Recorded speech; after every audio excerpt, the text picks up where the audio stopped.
Welcome back to the American Superbike Show, brought to you by RidingTimes.com, where you can find the best values in e-motos, mini-motos, e-bikes, whatever you might be looking for. And you can always still use the promo code SBK5 to get an additional 5% off of what is already, to me, the best deals on the internet for these kind of two-wheel little fun machines.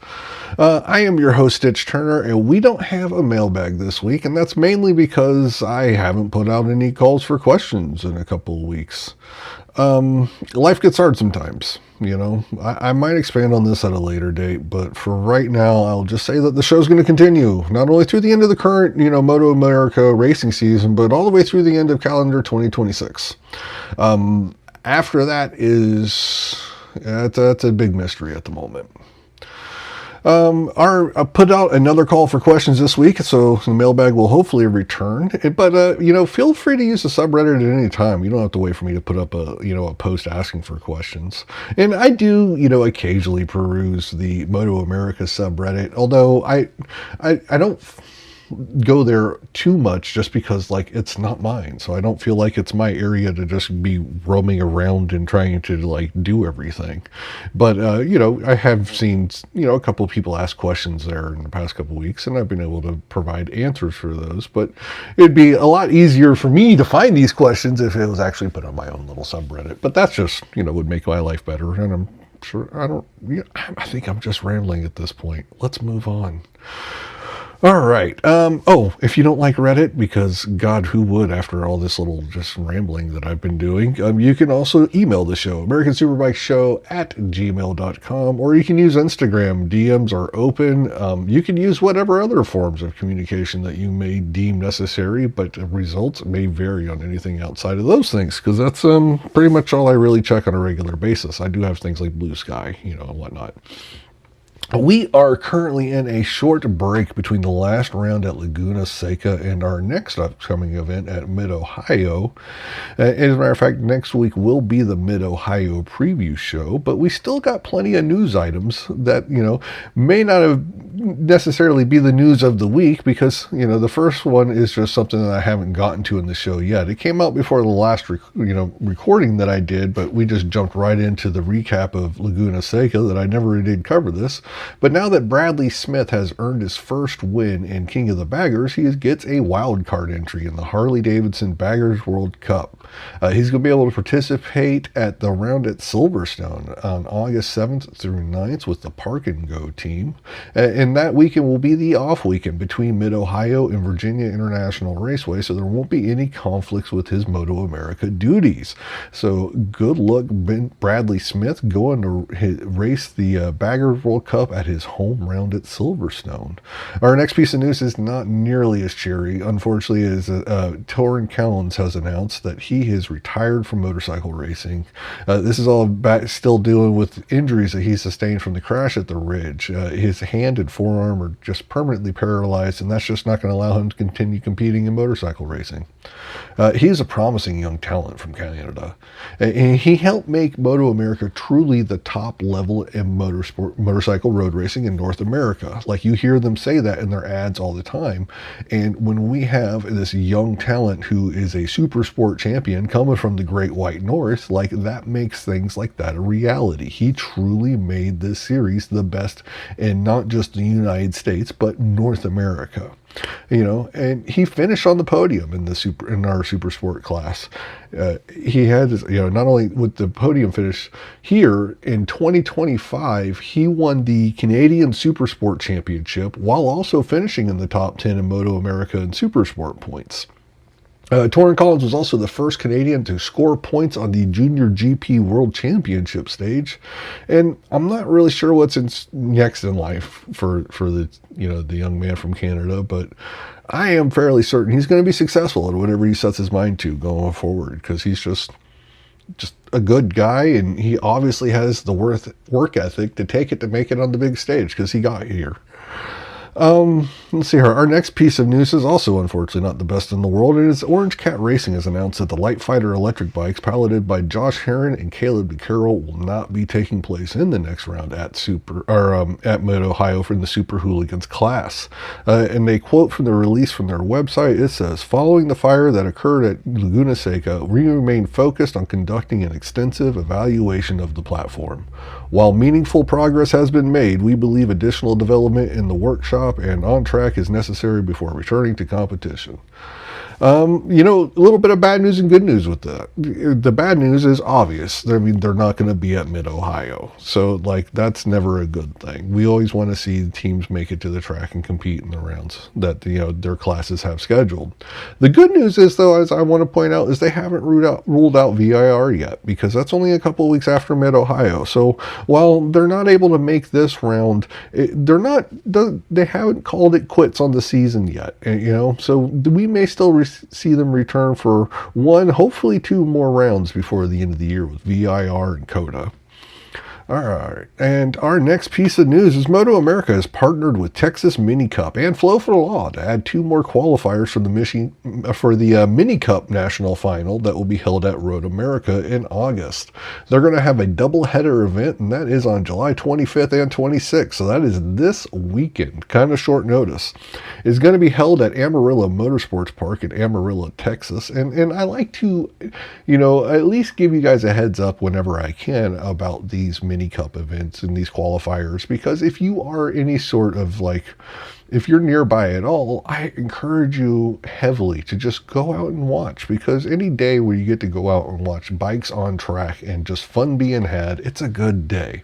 And I say that though, I've talked about it a little bit before, and it's actually going to come up in the 5 questions because I forgot about it until I was reviewing it and getting this episode ready to be released. But I spent a good bit of time in the U.S. Air Force, and it was a great time, and the service did a lot for me in my life. But one of the things I got from it is I like to joke and say that I went on the Texas World Tour, because everyone goes to basic training in San Antonio, but then I also got to spend time in North Texas, in Wichita Falls. I spent a year out in San Angelo in West Texas, Goodfellow Air Force Base, and I spent a lot of time at Barksdale Air Force Base, which is in Shreveport, Louisiana. It's only about 3 miles across the state line into Louisiana, up there in the northwest corner of the state near where Texas and Arkansas and Louisiana meet. I say all this because, with all my experience of being and living in the state of Texas and around there, Amarillo is close to nothing. So, if you're nearby, go out and watch. Chances are you're probably not nearby to this one. All right, one last thing before we do move on to the 5 questions that we have coming up, and it is, I'm pretty sure MotoAmerica still is looking for volunteers for help out at Mid-Ohio weekend coming up. They could use course marshals, grid marshals, tire control marshals, and hospitality volunteers. Registration's open until midnight Central Time on Monday, July 7th. So you have this weekend to sign up, and then that's going to be it.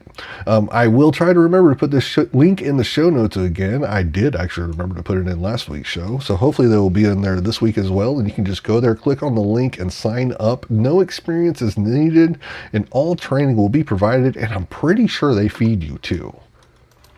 So that's our news of the week. Now we're going to move on into our last volume of 5 questions. This is volume 3. At least I'm calling it 3 because we did the first 2 and then we had the BTR episode, but then this one. But the BTR episode wasn't exactly the same, so I think that's its own little thing, and I'm calling this volume 3 of 5 questions. Let's see here. This will be the last volume of these responses from riders that I have recorded and saved already. I do have one more volume that I will probably release right after the season's over, but none of the people on it will be active competitors, so stay tuned for that. It's been extremely helpful to have this, but I don't know if this is going to return for next year or continue, I don't know if I'm going to record any more than what I already have. I'm just going to continue to experiment with, what content to have to release during the breaks in the schedule like this. I'm also open to suggestions. Like, I'm not getting paid, so I'm doing this for fun, but that doesn't mean that your ideas aren't important. I want to have the best podcast dedicated to MotoAmerica that there is on the World Wide Web, and you, the fan, is an important part of making that a reality. So most of these, in today's episode, most of these responses were recorded at Road Atlanta, I think. Road Atlanta. I don't know. I know Tyler Scott's was done over Zoom. And as usual, whenever I loaded them into my program that I used for editing and stitching them all together, my computer loaded them in by alphabetical order of the file name. And since I saved all the files as just the people's names, it's done by an alphabetical order in a first name basis. So today's order lineup will be Andrew Lee, followed by Andrew Y, then Kenzie Matsudaira, Kyle Wyman, Troy Herfoss, and last but not least, Tyler Scott. Thank you to all the riders that have taken part this year. It's been a big help in keeping a show dedicated to MotoAmerica going each and every single week. All the riders that have taken part of this thing from the beginning of the year, in no particular order, the big thank you is in store for Joshua Hayes, Matthew Chapin, Ella Dreyer, Avery Dreyer, Travis Wyman, Kyle Ornsorg, Jason Uribe, Alex Orengo, Rocco Landers, JD Beach, and this episode's lineup of Andrew Lee, Andrew Y, Kenzie Matsudaira, Kyle Wyman, Troy Herfoss, and Tyler Scott. Also, I want to say thank you to the writers of the Royal Leinfeld Build Train Race program for working with me to put out that BTR episode I mentioned earlier. And they are Brianna Cutler, Brianna Everett, Emily Dixon, Jasmine Noel, Juliana Bernardez, Karina Samoes, Marie Madura, Tiffany Vo, and Taddy Pays.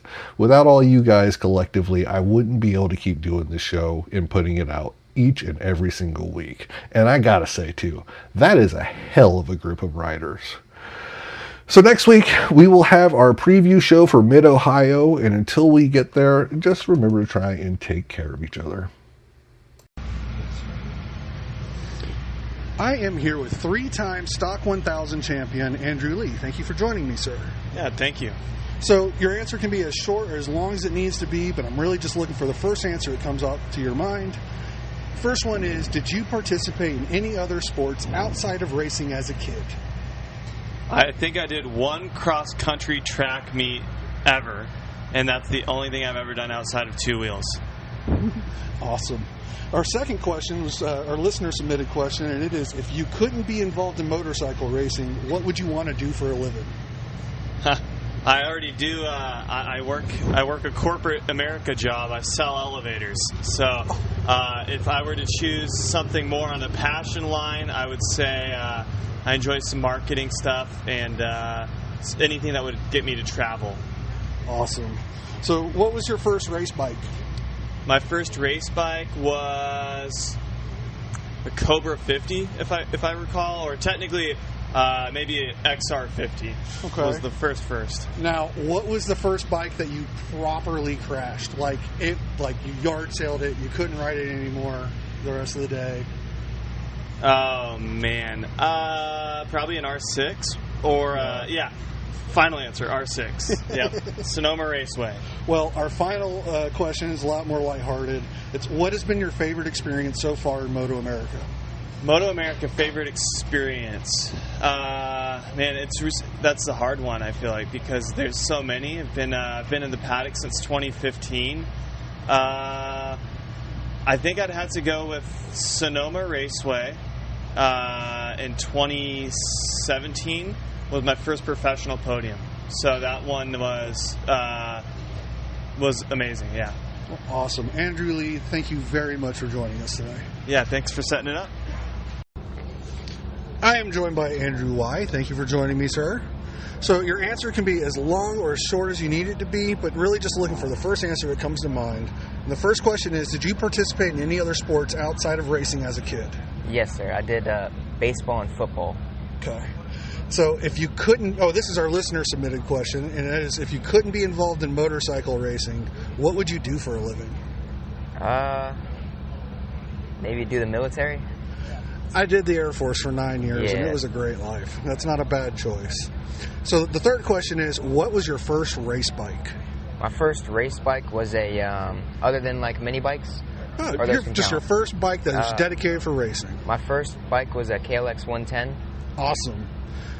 Okay, and what was the first bike that you properly crashed? And I mean, you yard sailed it, you couldn't ride it the rest of the day. Yeah, my first bike that I properly crashed was a 2015 Yamaha R3 at Roebling in 2022. So the final question is, what has been your favorite experience so far in MotoAmerica? My favorite experience has to be working with all these great people around me, working and getting this bike dialed in, and all the great experiences when we do really good in a weekend, and then having to go through it even on the rough weekends and just working together and keeping each other positive. Well, Andrew Y., thank you very much for joining us. Thank you, sir. I am joined by Kenzie Matsudaira. Thank you for joining me. So your answers can be as long or as short as they need to be, but really just looking for the first answer that comes to mind. And the first question is, did you participate in any other sports outside of racing as a kid? Nope. Motorcycle racing, specifically road racing, was the first sport. It was I do road racing, flat track, speedway, motocross. I mean, as many disciplines as I can. But motorcycle racing was the first. Yeah. So our listener submitted question is, if you couldn't be involved in motorcycle racing, what would you want to do for a living? Nothing related to motorcycles. Yeah. Probably something mountain bikes. I love downhill. I ride downhill mountain bikes. I also do skiing, snowboarding when I can. Rock climb. I mean, any really, I guess, quote unquote, extreme sports. Okay. So what was your first race bike? Race bike or bike? Race bike. One dedicated. The first bike you got that was meant to be on the racetrack, dedicated to that. I would say it was probably an Ovale. Okay. It's not a real it's a race bike, but not on a big track. No, it's a real race bike. It's a real race bike. More designed for the smaller kids. Mm-hmm. That was probably the first time I hopped on a real track dedicated bike, because before that I was riding KX65s, CR50s, more pit bikes, you know. But yeah, the Ovale. So what was the first bike that you properly crashed? And I mean, you yard sailed it, you couldn't ride it the rest of the day.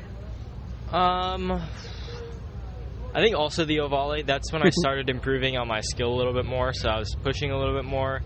I had a pretty big high side. I didn't necessarily damage the bike too hard, but I damaged myself pretty bad. I broke a bone, so I was out for a little bit. But I've never really destroyed a bike ever, so. Well, there's still time. Hopefully not. And a lot of people, the answers to questions 3 and 4 are the same bike. Our final question is, what has been your favorite experience so far in MotoAmerica? I mean, obviously the racing is great. Being able to fight with all of the people that I know. When I raced Mini Cup, I met a bunch of kids like Nathan. And, we haven't raced together since then, so probably 3 or 4 years. So it's good to, be racing with kids that I haven't raced against for a while. Meeting more people. This is my first season in the MotoAmerica paddock. So yeah, I mean, just meeting more people, meeting friends, and yeah. Well, Kenzie Matsudaira, thank you very much for joining us. Yeah. I am joined by Kyle Wyman. Thank you very much for joining me today. So your answers can be as long or as short as they need to be, but really just looking for the first answer that comes to mind. And the first one is, did you participate in any other sports outside of racing as a kid? Yeah, I mean, I played a little bit of football and hockey, pretty much for both of them. Everybody else started getting bigger, and I stayed the same size, so I just decided to stick to motorcycles. Well, our second question is our listener-submitted question. It is, if you can't be involved in motorcycle racing, what would you want to do for a living? Gosh, I don't know. I think it would probably be in music. I was always, growing up, pretty musical, played a lot of different instruments and stuff. And it'd be a cool business to learn. It would. What was your first race bike? It was a Yamaha PW50. And then what was the first bike that you properly crashed? Like you yard sailed it, you couldn't ride it the rest of the day? I mean, you'd have to definitely look to the beginning of my road racing career. I mean, in flat track, you don't really crash a bike too bad, but road racing, I remember first time I crashed a road race bike properly was like the last corner of VIR at a GSXR 600, and that thing was absolutely just crumpled. Well, our last question is, what has been your favorite experience so far in MotoAmerica? It has to be just being a part of the factory Harley Davidson team. I mean, it's been a lifelong dream to be part of this whole outfit, and to see it come together in road racing, baggers, it's just the perfect fit. Well, Kyle Wyman, thank you very much for joining us today. Thank you. I am joined by Troy Herfoss. Thank you for joining me, sir. Thank you. So your answers can be as long or as short as they need to be, just really looking for the first answer that comes to mind. And the first question is, did you participate in any other sports outside of racing as a kid? Yes, I played soccer. Sorry. Well, our second question is our listener-submitted question. It is, if you couldn't have been involved in motorcycle racing, what would you want to do for a living? When I was a kid, I wanted to operate heavy machinery because that's what my dad done. So excavators, backhoes, and graders, and yeah. That's awesome. What was your first race bike? My first bike was a JR50, and the first race bike was an XR80 modified. My dad built it in the garage, and it was a cool bike. Nice. Yeah. What was the first bike you properly crashed? And I mean, like, you yard sailed it. Well, I didn't have a lot of really, really big crashes until probably, I should remember my first major crash. But so here we go. My first memory of a really bad crash was my dad always said, if you can start it, you can ride it. And my neighbour, my dad's best friend and our neighbour, had a KTM 380 two-stroke. Okay. And when I was 13 or 14, I could start it. And I was down riding that bike in the backyard, in the paddock, and the old two-stroke, when it started to run out of fuel, it leaned out a bit and the throttle sort of sticks a little bit, and I've come into a jump and it's thrown me off, and man, I couldn't start it, and it was only me and my sister home, and I had to crawl out the paddock, and I had a jacked up shoulder, and yeah, so I was 13 years old on a KTM 380, which I should never have been riding. Well, what has been your favorite experience so far in MotoAmerica? My favorite experience on track has been just how much fun a bagger is to ride, and off the track, just how like old school the fans are here. Like, people in America still like going to the track, and all right, we're going. See you tomorrow, Terry. People in America still like going to the track and experiencing the races live and hearing the sound of the bikes. And I feel like worldwide we're starting to lose that a little bit. TV, live streaming, social media. It helps you stay at home and still experience it, but the thing I've enjoyed the most here is that people camp at the track, they have a party and a few drinks and a barbecue, and they really do it old school. So that's been fun. They do. And I've been going to Daytona every year for years, and I don't go to every race, but I can tell you that the practice days now at Daytona, the Thursday and Friday, they probably have more people than race day did 5 years ago even. So people have been coming back to the track a lot lately. Yeah, I feel like there's been a change. COVID sort of gave us a bit of a scare, and then we're like, oh, we've got to start enjoying. We're going to enjoy these events. So, yeah, hopefully they get out more. Well, Troy Herfoss, thank you very much for your time. Thank you. I am joined by Tyler Scott. Thank you for joining me today. Thank you. I'm happy to be here. So your answers can be as long or as short as they need to be, but really just looking for the first answer that comes to your mind. And the first one is, did you participate in any other sports outside of racing as a kid? I never really did actually get to do any school sports. I always kind of wanted to a little bit, but I was always into bicycles and mountain biking and stuff like that. And I played basketball with my buddies from time to time, but never any organized school sports. So it would have been fun to do, but I was just always on a bicycle. Yeah. Well, our listener submitted question is if you couldn't be involved with motorcycle racing, what would you want to do for a living? If I could make a living doing it, it would be really fun to do like mountain biking or something like that, or possibly go towards like a mechanical engineering degree and do something in that space. Would probably be the more likely answer, I would say, than being like a That's not a bad answer. Let me tell you, my stepdad's an engineer, and that's not a bad life. So the third question is, what was your first race bike? So I started out. I wasn't always a road racer. I started out flat tracking, but like many people, mine was a PW50, and then I rode that on dirt oval tracks, and I got introduced to road racing later when I was about 8. I think the PW50 is the most common answer Yeah. out of everyone that's done this so far.